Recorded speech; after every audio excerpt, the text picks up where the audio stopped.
Welcome to The Front Porch, a program dedicated to turning back the pages of time and discovering the rich history and culture of our Northeast Georgia area. Join us now with your host, local historian and writer Bobby Watson, and this week's special guest. Well, good afternoon, everyone, and welcome to The Front Porch. We're welcoming today my good friend, Bill Dover. And if you wonder what The Front Porch is, well, it's just a good place to sit down and talk a little bit, right. Isn't it, Bill? That's exactly right. And we are here celebrating what is going to be the 200th bicentennial anniversary of Habersham County, which coming up in 2018, this year. And we're very excited to learn as much as we can about the history of Northeast Georgia. And there's no one who knows more about, especially the early Native American history, than my good friend Bill Dover. Bill, welcome to The Front Porch. Thank you, Bobby. I'm tickled with the whole project. This is a way to say to the next generation, this is where you came from. That's exactly right. You know, and I've always, during the years I taught school, I always tried to get the kids to remember always who they are. Right. And therefore they had a basis. And where they came from. For life, sure. Well, you taught school, but you have also been a real servant to Northeast Georgia. I know both politically, educationally. Did you grow up here in Habersham County? Yes, Bobby.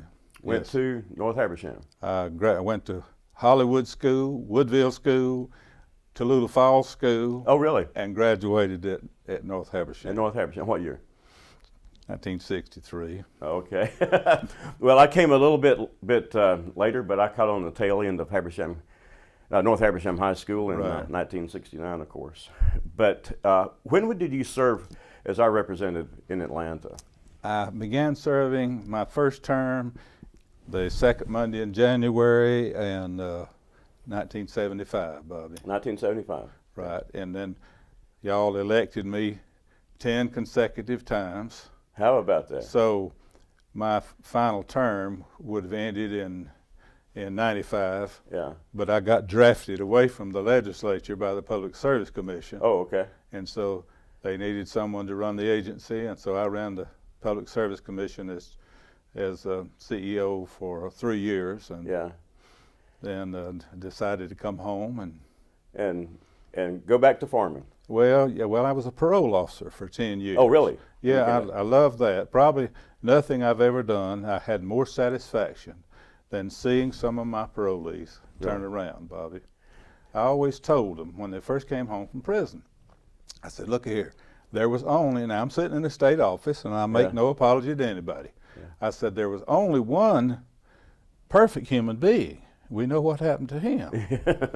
But I said, I don't want you to try to be perfect. Yeah. Just follow the rules. Right.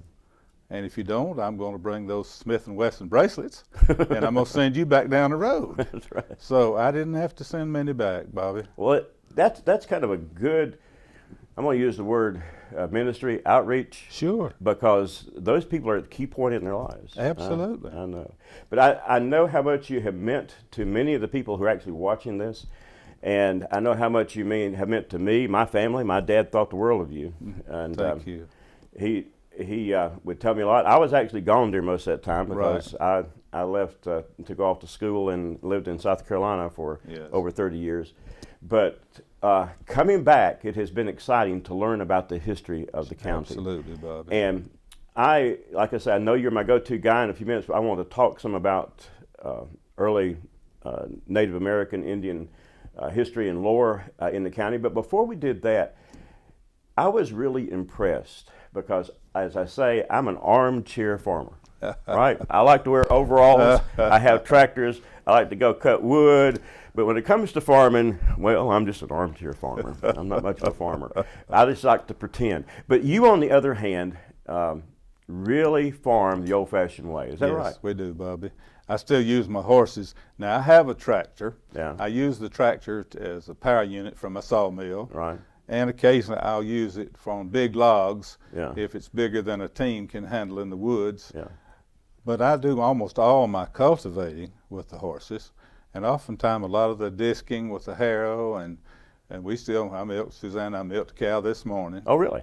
And we've got our own little flock of laying hens. And You're almost So, self-contained up there. Pretty in the hills. much, yeah, pretty much. We produce a large part of what we eat, and she and the girls one year canned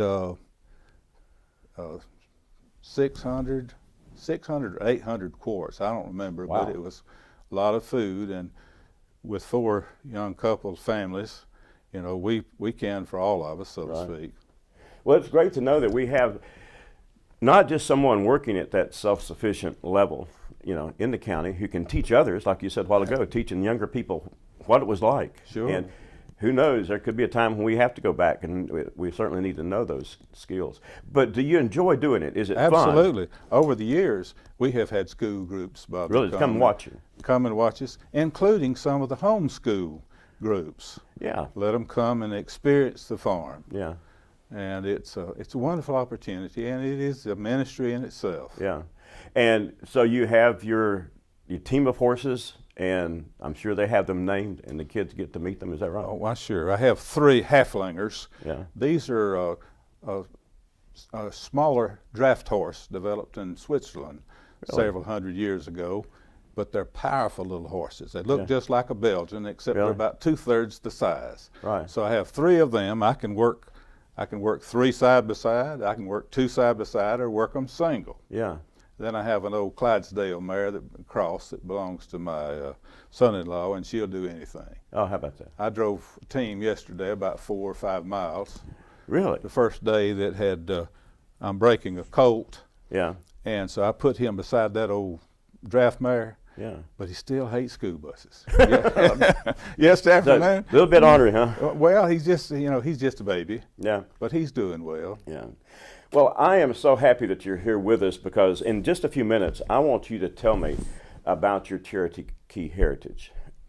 In writing a book, and by the way, we are writing a book that will be a part of Habersham 200. Right. And in that book, we're going to tell a narrative that'll give kind of the history of the area, as if you're reading a novel or something. Right. We'll also have a section of the book that will have itemized things about the different municipalities and et cetera. Then we're going to put in there 200 things that every Habersham Countyman should know. No, that's and they'll be great. listed alphabetically so that you can look up anything that you're interested that's in, whether wonderful. it's the Big Red Apple, or Hollywood, or whatever. And so we're looking forward to that. And one of the first things that we talk about in that book is the time before Habersham County actually existed. And that, of course, means the Native Americans.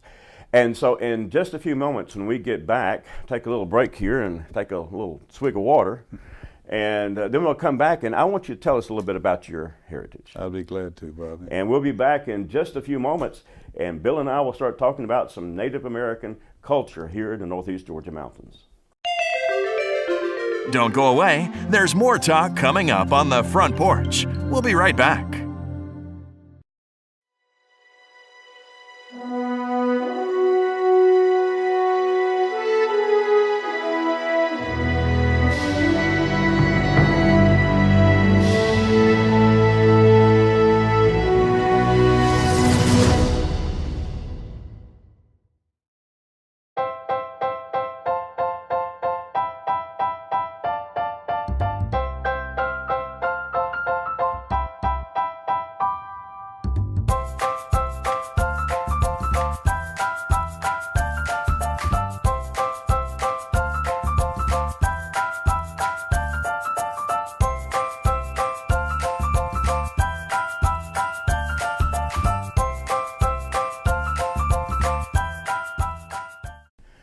Well, welcome back, everyone, to the front porch. We've been having a great time here talking, haven't we, Bill? Sure have, Bobby. It's really fun to be able to reminisce and talk about our heritage and talk about our history. Exactly. I know that you have Native American heritage, Cherokee heritage, and tell us just a little bit about what you know about your personal lineage, and then we'll get into a little bit more about Cherokee heritage. Okay, I descend from 2 different recognized American Indians. Yeah. One was Sarah Chastain York. She's on the Miller Roll in 1910, but they would not pay her the settlement because she was 90 years old when she applied, and she was born on the boundary in North Carolina Really? in 1820. So by the time Grandma applied for a share of the settlement, nobody knew her. Yeah. Well, So- what settlements are you talking about here? Did I'm the talking- government actually make settlements with the Cherokee? Well, in 1828, when there was a treaty passed in Congress to relocate all the southern tribes. And the treaty specified that $5 million would be paid to the Cherokee people, as a people, not individually initially. Right. But it did not happen. It hadn't been paid until 1905. Then a distant relative of mine by marriage, U.S. Senator Robert Owen, who was also Cherokee, he brought that case up before the Court of Claims and forced the government to finally pay. Actually make payment. Actually make payment. So that's why, and Grandma was among many of them who made application. Right. And she's on the roll. She's enrolled, Right. but she's rejected for payment because non-affiliation. Right. Nobody knew her. She was so old. Right. Also, I descend from Samuel Ward, Yeah. who was one of the several Cherokee who were granted square mile reservations in Habersham County. Really? By the government, by the federal government? Well, yes, they were federal treaty. It was federal treaties. So, and the first treaty was, the first session was in 1817, and then 2 years later they came back with an additional treaty. And under the Treaty of 1819, several prominent Cherokee were allowed to occupy a square mile as long as they'd swear an oath to Georgia. Really? And so one of my grandfathers, Samuel Ward, was one of those people who had a private reservation. Well, now this is, of course, before the Trail of Tears, when they sent the Cherokee out in, the 1830s? 1836 through 38 was the last wave. Right. They started removing in the early 1830s. And Bobby, we need to remember all 5 of the so-called civilized tribes, Right. Cherokee, Chickasaw, Choctaw, Creek, and Seminole. Right. They all were subject to removal. That's right. But then there were smattering groups who, why we descendants are left behind. Right. But the only Cherokee and most all the Cherokee who were removed were in Georgia, Northeast Alabama, and East Tennessee. Right.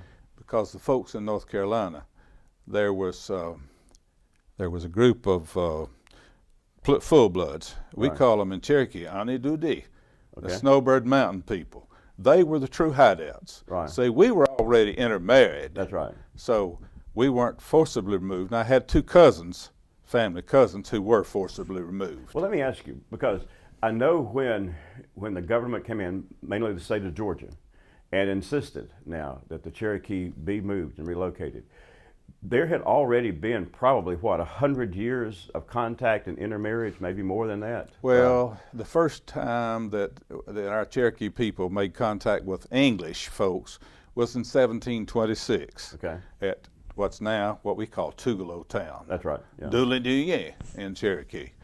And then, but we got guns, the Cherokee got guns from the Spanish at Mobile. Okay. There's a place called Spanish Fort. Right. That's where our Cherokee first got firearms. Did Cherokee get that far down south to be in Mobile, which is really They traded, Bobby. Mississippian? They traded, though. They went there intentionally. and came back. Came as directly back. Yeah, it was never a migration. And they also traded a lot in Augusta. Is that right? Early on. Early yeah. on. Yeah. And so there was a trade route between Augusta and Tugelo, which Yeah. is over near the headwaters of the Lake Hartwell. That's right. That's right. Well, you had Savannah, Right. was a major outpost for the Right. traders. One of my grandfathers, Bryant Ward, Right. who married the famous Cherokee woman, Gigo, or Nancy Ward, Okay. he was a pack horse trader from Savannah through Tugelo Town, Yeah. all the way to Chota. Chota. Which is really over in the Coochie. No. It's That's Ichota Ichi. Okay. That's Newchota. Forgive me. I'm That's- still learning. I'm still learning my Native Chota, American the original, tongue the here. original Chota, Bobby, was where Nashville, Tennessee is. Okay. Yeah. All right. But I know that those trade routes, like I say, did exist for quite a Sure. while. So there Oh, yeah. was European, probably mostly English, who came into this area, both as traders, and some of them probably stayed. And some of them intermarried. Did any of the, because I think I've read somewhere where quite a few of the families actually got involved in the expulsion when they had to make the trail to Oklahoma. And so some of the people who actually were in that, what we call now the Trail of Tears, were actually white, or at least part white, who had been married in. The whole families got relocated. Absolutely. And some of them were actually property owners. Is that right? Well, goodness, yes, Bobby. And some of them even had slaves. I mean, some of the Cherokee farmers, by the time Newchota at Calhoun, Georgia, where the central government was established, Right. Some of those Cherokee there, Major Ridge and John Ridge and Elias Boudinot and on and on and on, Yeah. they had slaves. They were per capita at the time. Right. They were per capita the wealthiest farmers on earth, Bobby. How about that? And even Sequoia, to say that right, who Yeah. wrote the language, Well, he had He was half-blood. half-blood. His mother was Cherokee, his daddy was white. Yeah. But I'm going to tell you his real name. Yeah. His real name, in the Indians, his name was George Guess. Oh, okay. Yeah. See, because his daddy was white. White, yeah. So but he never learned to speak English, but he perfected absolutely, as near as possible, a perfect syllabary so that the Cherokee language could be written down. That's amazing. And that actually came about after Habersham County, at least it was published, actually after Habersham County was formed. And Exactly. We'll talk about that. Right. Listen, we need to take another break here, Bill. It's time for take a break here on the porch. But when we come back, I want you to tell me a little bit about the Unicoi Turnpike as well, and how all that ties in, because Sure. it's a fascinating story. And listen, we appreciate you all listening in on this conversation. And if you have any comment, be sure to let us know, because we're going to keep on learning, digging a little bit deeper every time to see what else we can find about our heritage here in Northeast Georgia. We'll be back in just a minute. Don't go away. There's more talk coming up on the front porch. We'll be right back. Technology is making it easier to be more mobile than ever before. That's one of the reasons why so many Windstream cable customers enjoy using Watch TV everywhere. You can watch your favorite shows, movies, and live news and sports. The best part, it's absolutely free to our cable customers. Get more value from your Windstream cable package by signing up at WatchTVEverywhere.com. Then grab your favorite device and start enjoying.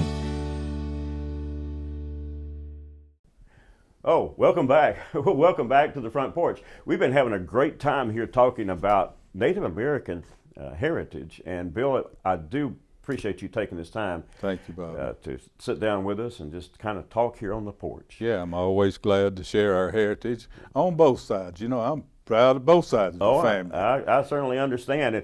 And I envy someone like yourself who can go back and document so far back your heritage, Yes. and especially being local. Now, I grew up here. This is my home. I always consider Habersham County and Northeast Georgia my home. Even though I lived in South Carolina, I still do some work in South Carolina. Right. But I very much enjoy being right here. But you can look back to your grandparents and your great-grandparents on each side of your family. That's right. And go way back. We were talking about some of the early Cherokee heritage here and et cetera.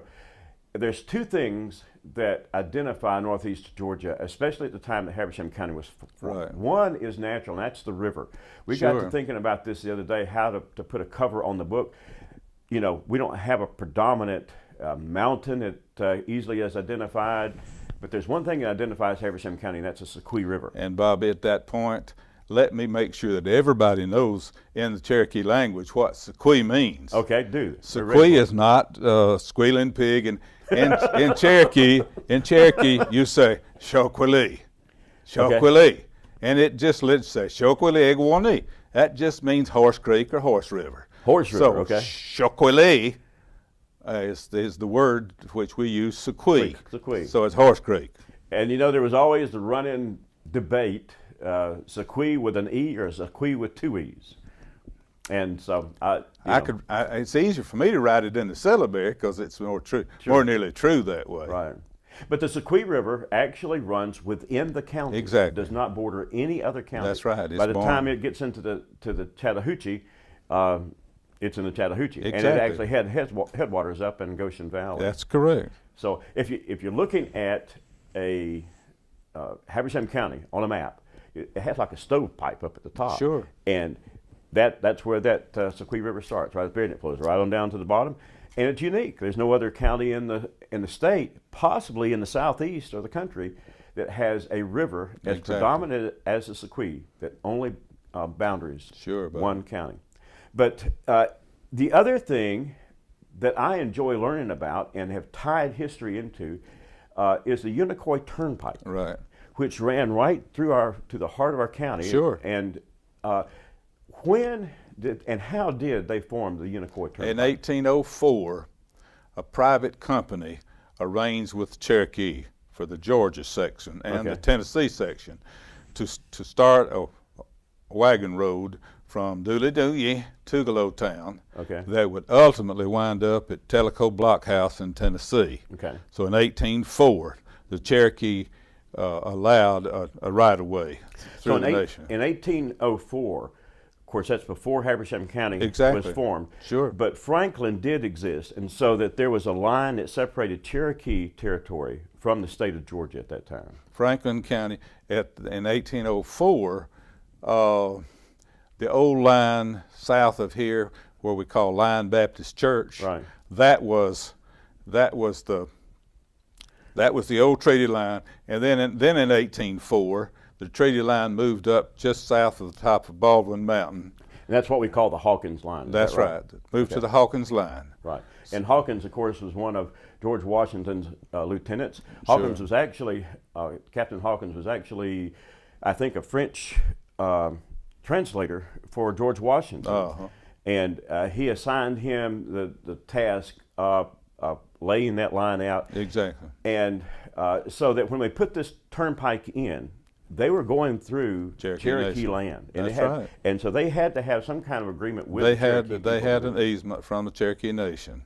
And so where does it start? Does it start in Tugelo? It started Tugelowtown. Okay, that's right. Right near where today is a Traveler's Rest. That's exactly right. That's right. And I think if I remember correctly, if you look there, there's actually maybe a marker. You can certainly see it in the woods there where the old original turnpike went. I'm sure. And from there, where did it go? To Clarksville, north of Clarksville? North of Clarksville. How close did it come to? And you live near Hollywood, right? Right. And how close did it come to where you are?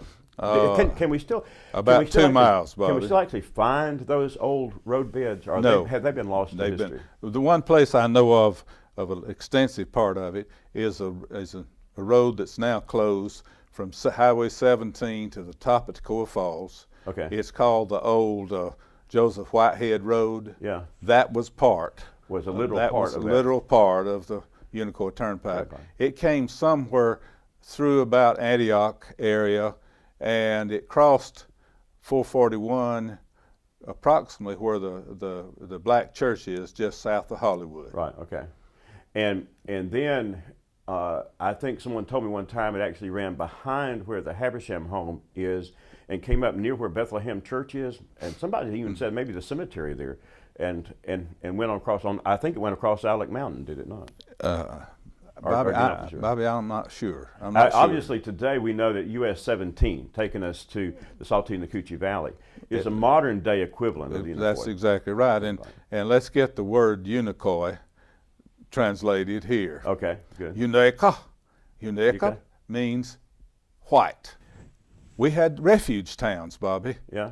And Unecahi, the white place, was in the Brasstown Valley, just between Hiawassee and Young Harris, actually, almost in. Yeah. That was the refuge town, Unecahi. Yeah. All right? If you could make it to the refuge town, if you had shed Indian blood, you had to make it to the refuge town and remain there like in Hebrew history for a number of years. Yeah. Otherwise, the immediate family of the deceased person were fully authorized to execute you. Oh, really? Right. Wow. So what it was a peace town, Yeah. a white town.